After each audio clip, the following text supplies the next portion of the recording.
Hola a todos. Mirad, he venido a la playa del Puerto de Sagunto. Estoy en la zona del Pantalán. Y mirad, hoy está el cielo copado, hay niebla y tan apenas hay nadie. Allá al final se ven personas, pero por aquí donde estoy yo ahora mismo no hay nadie. Mirad.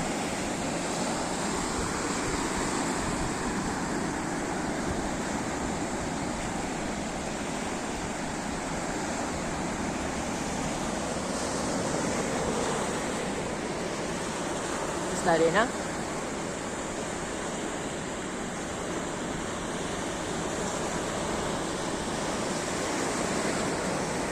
Mira si hay para caminar, hasta allá al final tenemos para caminar, pero bueno, no lo voy a hacer todo porque si no esto se alarga muchísimo.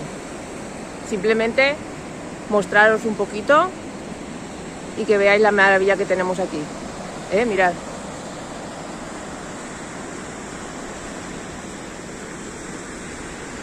Una maravilla.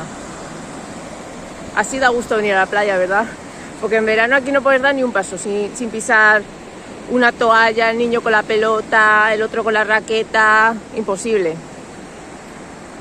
Pero bueno, este es mi momento. Este es mi momento de venir y disfrutar. Os dejo a todos un saludo y espero que os haya gustado.